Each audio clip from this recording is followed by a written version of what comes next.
Buenos días, estudiantes. Buenos días, profesor Diego. Bien, vamos a empezar a desarrollar un contenido muy importante que es el Estado plurinacional, su gestación y sus desafíos de futuro. ¿Ya? Continúen, por favor. Bien, vamos viendo el primer punto que indica la idea de Estado-nación en la época republicana. Con los diferentes ensayos políticos y económicos que ha existido en el país, iniciando desde el libre cambio, pasando por el conservadorismo, llegando al liberalismo, al social militarismo, luego entrando a una etapa de nacionalismo, posteriormente al neoliberalismo, todos aquellos ensayos políticos y económicos que no han resuelto prácticamente la crisis en la cual se encontraba el país. Ahora bien, ¿cuál es la idea de nación en la época republicana? Tenemos que entender que el término nación, Estado-nación, surge en Grecia y Roma hace varios siglos atrás, ¿ya? Donde se tiene el concepto que nación es las personas que habitan en el país o en el territorio, ¿verdad? Y Estado es quien lo administra. Hay una separación entre nación y Estado, ¿verdad? Ahora bien, en la época republicana, si bien se asume este concepto de Estado-nación, pero hay un ideal en las autoridades, el cual es convertir a estos indígenas, ya en su vestimenta natural, convertirlos en estos, en una copia barata, si va el término, de lo que es lo extranjero. De eso se ocupa la política, de eso se ocupa lo social y el ámbito educativo, ¿ya? De llegar a ser como ellos, sí o sí. No tenemos nosotros identidad cultural, tenemos que ser como ellos, necesariamente, para poder alcanzar un país en desarrollo o un país moderno. Tenemos que modernizar al indio, fue la frase en la época republicana. Ese es el ideal que se maneja o se ha manejado durante siglos en nuestro país, ¿ya? El ideal de alcanzar a ser como los extranjeros y olvidarnos de nuestras raíces, olvidarnos de lo que nosotros somos o de nuestros ancestros antepasados. Muy bien, esa es la república en la cual la vida social se establece desde 1825 en nuestro país, ese sábado 6 de agosto, con la que nace en nuestro país la firma del Acta de Independencia, firmado por 48 diputados, todos ellos criollos, ningún indígena, ningún mestizo, ningún representante en realidad de las masas mayoritarias. Todos son criollos descendientes de españoles, ¿no es cierto? A partir de ese momento adoptamos este ideal de alcanzar o imitar lo que fueron nuestros conquistadores, lo que fueron posteriormente los invasores de nuestro país y los que quisieron dominar Bolivia, como el imperio de Estados Unidos, ¿verdad? Muy bien, pasamos a la siguiente diapositiva.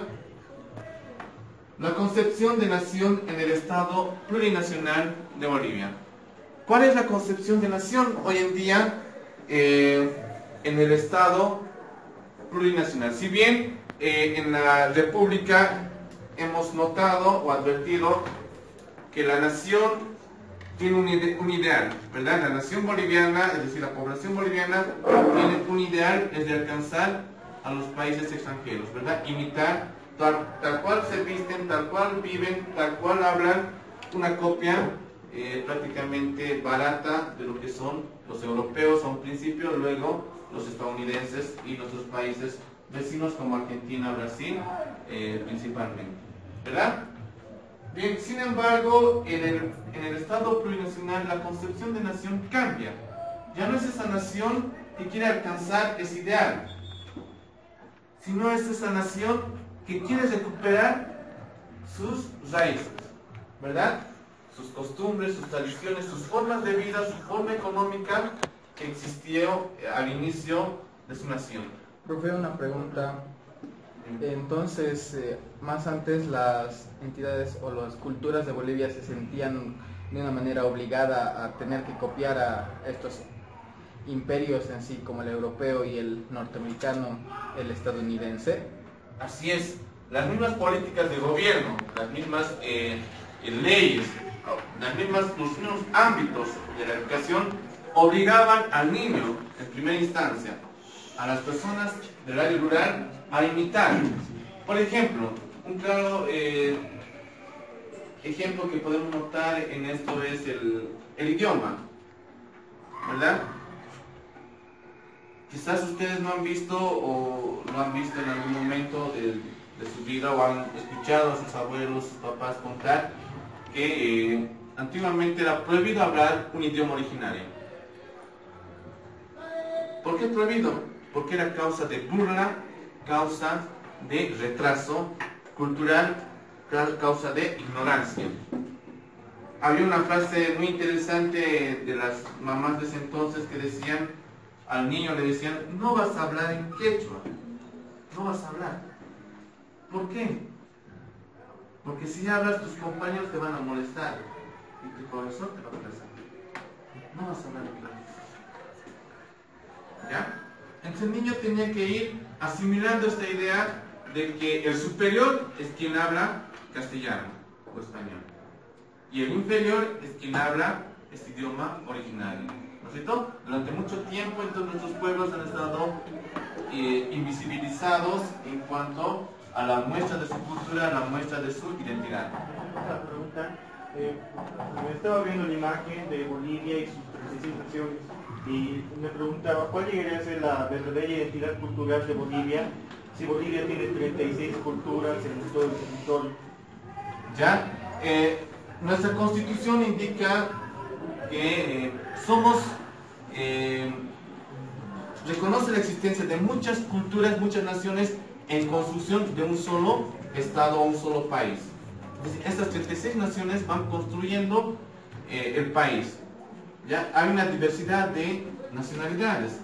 Somos como Estados Unidos de Bolivia, con varios estados o varias naciones en este caso, ¿no es cierto?, que existen en nuestro país, ya en el oriente, en el occidente, en el Chaco, etcétera. Somos varias naciones que están construyendo Bolivia. Ya no se asimila a una sola nación como propia del país, sino a esta variedad de naciones existentes en el país. ¿Ya? Bien, entonces, a partir de los conflictos que se han suscitado en el siglo XXI, vale decir desde el año 2000, 2001, cuando se suceden las marchas por la tierra, territorio, dignidad, vida de los pueblos de tierras bajas, siguiendo por lo que fue el conflicto de la Guerra del Agua en Cochabamba, pasando por el conflicto más grande y el culmine para el derrocamiento del sistema neoliberal en nuestro país, la guerra del gas, ya han provocado que podamos construir este nuevo país, ¿no es cierto? Este nuevo país que hoy en día se conoce como Estado plurinacional. ¿Hubo necesidad? Seguramente que sí, porque durante siglos, reitero, estos pueblos indígenas, que son la mayoría de la población boliviana, han estado ocultos, ya han estado apartados a un segundo plano. Nos sirve su cultura, es una especie de retraso para el país, reconocerlos como nación o como cultura en ese entonces, ¿verdad? O como ciudadanos, ni siquiera eran vistos como ciudadanos, eran personas pero no ciudadanos en la época republicana, ¿verdad? Ya con el tiempo esto va cambiando hasta llegar a lo que es el Estado plurinacional de Bolivia. Bien, la Asamblea Constituyente. Bien, la Asamblea Constituyente fue un proceso importante para el país, toda vez de que surge como una necesidad en Bolivia, ¿ya? ¿Por qué? ¿Cuál era la necesidad de convocar una asamblea? Ya hemos dicho hace un momento, ¿verdad? Estos pueblos están invisibilizados, están ocultos, no tienen voz ni voto, ¿ya? Están mermados a un segundo plano, ¿ya? Entonces esta asamblea donde van a participar todos los representantes de los sectores del país, más de 200 asambleístas que van a mostrar su realidad, van a hacer conocer en el análisis de la asamblea lo que viven. Primera vez en la historia que un indígena está en la asamblea, una vendedora del mercado está en la asamblea, un agricultor está en la asamblea, un albañil está en la asamblea, ¿verdad? Primera vez en la historia son ellos los que van a mostrar su realidad, van a decir: nosotros vivimos en este lugar de esta forma y queremos que esto cambie. Lo que no ocurrió en 1825 y lo que no ocurrió en diferentes sesiones de la asamblea cuando se modificaron algunos artículos de la Constitución, no ocurrió eso. Solamente la Constitución estaba escrita por personas en el gobierno que creyeron que era mejor para los habitantes, ¿verdad? Pero no así, no sabían de la realidad de estos pueblos. Y estos pueblos ahora, con sus representantes en la Asamblea Constituyente, van a mostrar su realidad en la Asamblea, en las sesiones, y luego se van a observar en la actual Constitución. Dime, Hugo. Me quería responder a la pregunta de cuál era la necesidad de una asamblea. Y desde mi punto de vista, yo pienso que la necesidad de una asamblea ha sido debido a la crisis económica y social que estaba viviendo el país en el transcurso del neoliberalismo hacia este nuevo Estado plurinacional, porque Estados Unidos le ha hecho mucho daño al país y queriendo privatizar el agua en Cochabamba y queriendo apoderarse de nuestros recursos naturales. Realmente el pueblo boliviano está ofendido debido a este tipo de situaciones que nos está obligando a parecer Estados Unidos, y la sociedad se ha levantado y se ha alzado contra el imperio y también contra las autoridades del país, por lo que era muy necesario llevar a cabo una nueva asamblea constituyente para definir el Estado plurinacional, tomando en cuenta esta vez la realidad de los pueblos que estaban sufriendo y se veían los más afectados debido a este tipo de situaciones. Muy bien, muchas gracias. Es evidente esta situación, la crisis que existía en Bolivia a raíz de la huida de Gonzalo Sánchez de Lozada hacia Estados Unidos, deja sumido al país en una crisis tanto política y económicamente, y es por eso que se tenía que hacer algo. Y la solución, al parecer, fue esta asamblea constituyente que logró la nacionalización posteriormente de nuestros hidrocarburos, logró nacionalizar muchas instituciones que antiguamente estaban capitalizadas o privatizadas, como yacimientos, como también Entel, entre otras entidades muy importantes en el país. Bien, la economía monoproductora a la economía plural. Ya en la República, cuando Bolivia nace a la vida independiente en 1825, nace como un país minero monoproductor. ¿Qué es monoproductor? Alguien que se ocupa de producir solo un recurso o un producto, ¿verdad? Nada más. Ejemplo, durante décadas hemos estado en el auge de la plata, posteriormente el estaño, luego hemos entrado a la goma, petróleo, como ejemplo, ¿no es cierto? Pero eso ha significado la salida de Bolivia de la pobreza.